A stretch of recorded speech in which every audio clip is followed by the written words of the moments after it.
መቼም ቢሆን ለሰዎች እቅዶቻችሁን አትናገሩ። እቅዶቻችሁ ባለመናገርም ሰዎችን ጨለማ ውስጥ ተዋቸው። ሰዎች ስለእናንተ እቅድ ምንም የማያውቁ ከሆነ እናንተ መከላከያ መንገድ ምንም ሊያዘጋጁ አይችሉም ይላል። ከታሪክ ጋር ያገናኘን እናወራው። በፈረንሳይ የፍቅር አማካሪ ተብላ የምታወቅ ኒነን ዴ ክላውስ የምትባል ሴት ነበረች። ይህች ሴት 60 ዓመቷ ነው እና የደህና ቤተሰብ ልጆች ሆነው የሚያምሩ ሆነው ቆንጆዎች ሆነው ሀብቱ ኖሯቸው፣ ነገር ግን የፍቅር ህይወታቸው እምብዛም የነበሩ ወንዶች ወጣት ልጆች ይላኩና ያው ከእሷ ጋር የፍቅር ህይወታቸው እንዲስተካከል ታደርግላቸው ነበረ። ከዚህ መሃል አንደኛው ማርከስ ዴ ሰቫይን ነበረ። ማርከስ ዴ ሰቫይን አንዲት ደስ የምትለው ሴት ነበረች። ከዛ ያው የእሷን እርዳታ ፈልጎ ነበር የሄደው። መጀመሪያ እሷ ጋር ኢንተረስት ለመፍጠር የተደረገው ነገር ምንድን ነው? ሄዶ በርቀት እንዲቀርባት ነበር የተደረገው። ማለት እሷ ያለችበት ቦታ አካባቢ ይሄዳል። በጣም የተረጋጋ ሆኖ ነንቻላንት ሆኖ ነበረ መጀመሪያ በእሷ በቅርብ ርቀት የተገኘው። ከዛ ደግሞ በሁለተኛው ግንኙነታቸው ደግሞ ኒነን ያቀደችው ነገር ምንድን ነው? በጣም በብዙ ቆንጆ ሴቶች ተከቦ እሷ ያለችበት ቦታ እንዲገኝ ነበረ። ይህም ማለት ምንጊዜም ቢሆን ብዙ ሰዎች የሚፈልጉትን ነገር የመፈለግ ባህሪ ስላለብን ልክ በብዙ ቆንጆ ሴቶች ተከቦ ስታየው ከዛ ሁላ ራሱ መሃል መንጭቃ እሷ ብታረገው የአሸናፊነት ስሜት እንደሚፈጥርባት ስለሚታወቅ፣ እንዲሁም ደግሞ ትንሽም ቢሆን የቅናት መንፈስ እንዲፈጠር ነበረ ይህን ነገር የተደረገው።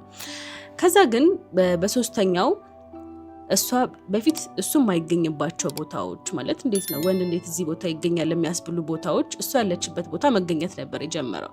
ለምሳሌ ፀጉር ቤት እሷ ባለችበት የሆነ ጊዜ ላይ ሄዶ እነዛ ቦታዎች መገኘት ጀመረ ማለት ነው። ይህም ደግሞ ይህች ሴት ላይ የሆነ አይነት ኪዩሪዮሲቲ ነበረ እየፈጠረ የነበረው።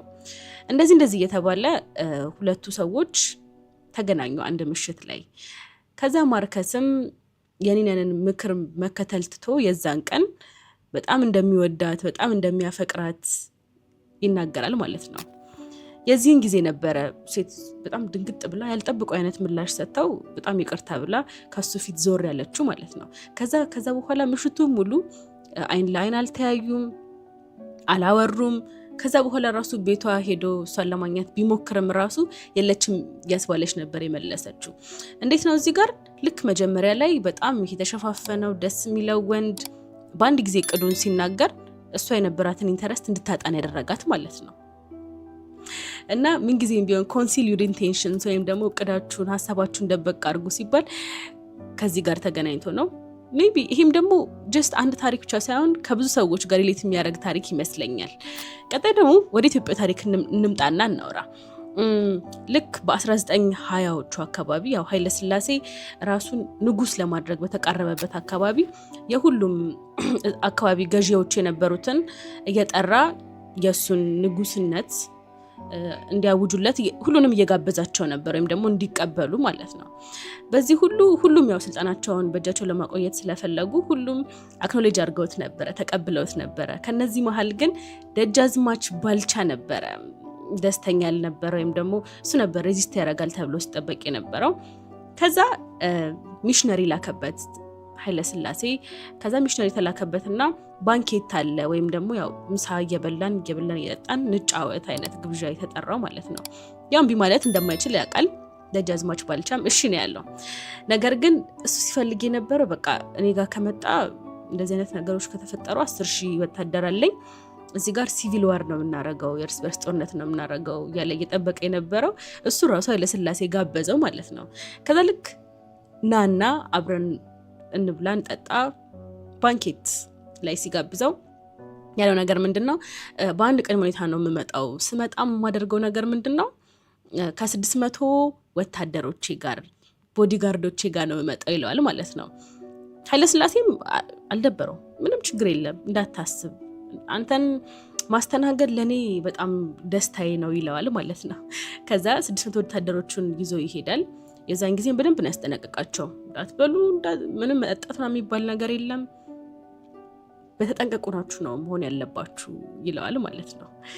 ከዛ ይሄዳሉ፣ ይበላል፣ ይጠጣል። ኃይለ ሥላሴ በጣም እሱን በማግኘቱ ደስተኛ እንደሆነ በጣም የሚገርም ተዋጊ እንደሆነ ነው እያሳዩ የነበረው። የመሸነፍ አይነት ስሜት ነው ኃይለ ሥላሴ እያሳዩ የነበረው እና ደጃዝማች ባልቻም ሊያስቀውም ፈታ እንዲልም ኃይለ ሥላሴ ቢገፋፋው ጭምት እንዳለ ነው እንግዲህ ያሳለፈው። ከዛ ቀኑ አለፈ። ያው በጊዜ ካልተመለሱ ሀሳቡ የነበረው ዋና ከተማው ማጥቃት ነበር ደጃዝማች ባልቻ ሀሳቡ የነበረው። ከዛ በቃ ከመሸ ቶሎ እኛ ካልተመለስን ያው የነሱ ጦር በቅርብ ካምፕ ላይ ስለሰፈሩ ለዋና ከተማው ወደ ቤታችን ቶሎ መመለስ አለብን ይላል። ከዛ ልክ ሲመለስ ግን የጠበቀው ነገር ያልተጠበቀ ነገር ነበረ። አካባቢው እንዳለው ወታደሮቹ ተበትነዋል። እሱ በሄደበት ሰዓት ለባንኬት ከኃይለ ሥላሴ ጋር ኃይለ ሥላሴ ወታደሮቹን ልኮ ኃይለ ሥላሴና ባልቻ ተስማምተዋል በሚል እንዳለ ያላቸውን ጦር መሳሪያ በወርቅ በምን ገዝቷቸው እንዳለ በሙሉ ያሱ የነበሩት ወታደሮች ዲስአርምድ ሆነዋል ወይም ደግሞ ባዶ እጃቸውን ቀርተዋል ማለት ነው። ስለዚህ በምን ያጠቃድ ማጥቃትስ ቢፈልግ ልክ ሲደርስ ያሉት እንዳለ የተነጠቁትም ደግሞ እንዳለ ተበትነዋል ወታደሮቹ። ስለዚህ ከደጃዝማች ባልቻ ከ600 ወታደሮቹ ጋር ብቻ ነው ባዶን የቀረው ማለት ነው። ከዛ ልክ ብድግ ሲልና ለማጥቃት ሲነሱ የኃይለ ሥላሴ ወታደሮች ይበልጥ ጨምረው መጠናቸውን ከፊት ለፊት ይመጡበታል። ከዛ በኋላ ደግሞ የነበሩት እሱ ጋር ደግሞ የነበሩት ዲስአርምድ የነበሩት ወይም ደግሞ መሳሪያቸውን የተገዙት የራሱ ወታደሮችም ከሱ ተቃራኒ ሆነው ይቆሙበታል። በህይወቱ ለመጀመሪያ ጊዜ ደጃዝማች ባልቻ እጁን የሰጠውም የዛን ጊዜ ነው። እንዳቀደው ሳይሆን ባላቀደው መልኩ ቼክሜት አድርጎት ያሸነፈው ኃይለ ሥላሴ ነበረ። ከዛ በኋላም ወደ ገዳም ነው የገባው ነው የሚለው። ኃጢአቱን ተናዞ ወደ ገዳም ነው የገባው ነው የሚለው። እንግዲህ ታሪክ እንደዛ ነው የሚለው እና እቅዳችሁን ያለመናገር ፓወርፉልነት እና ሀሳባችሁን ደበቅ አድርጋችሁ የልባችሁን ማድረስ ምን ያህል በጣም ይገርም ሀሳብ እንደሆነ ከዚህ ታሪክ ራሱ ማየት እንችላለን።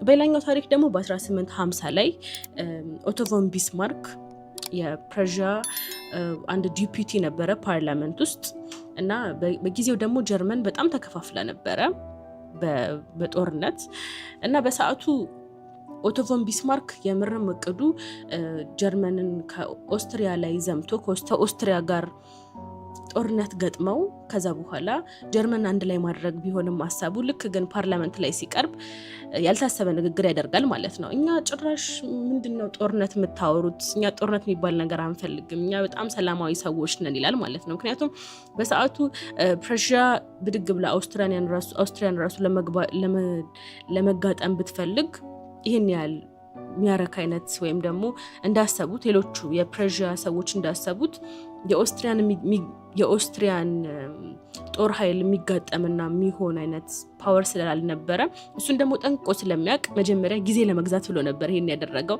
ከዛ በሰዓቱ የነበረው የኦስትሪያ ገዢ በጣም ነበር ደስ ያለው፣ ምክንያቱም ጦርነት ስለማይፈልግ። ከዛ እነሱ ይቀበሉትና የፐርሺያ ቻንስለር ያደርገዋል። ከዛ ደግሞ ትንሽ ቆይቶም ደግሞ ፕራይም ያደርገዋል ማለት ነው። በዚህ ሁላ ጊዜ ውስጥ ግን ኦቶ ቮን ቢስማርክ ጊዜውን ነበር እየገዛ የነበረው። ከዛ ራሱንም በደንብ የራሱን ጦር ገዥም ጦርነት የራሱንም ደግሞ ሰራዊት በደንብ ከጀርመኖች ጋር በደንብ ካጠናከረ በኋላ ጊዜው ነው ብሎ ሲያምን ኦስትሪያ መልሶ ይወጋል ማለት ነው። መጀመሪያ ላይ የምን ጦርነት የምን ምንድነው የምታወሩት ሲል የነበረው ሰው እና ምን ጊዜም ቢሆን በሰዓቱ ኢንቴንሽናችሁን ደበቅ ማድረግ ለእናንተ ሁሉ ጊዜም ቢሆን ስኬት ዋና መሰረት ነው ይላል መጽሐፉ።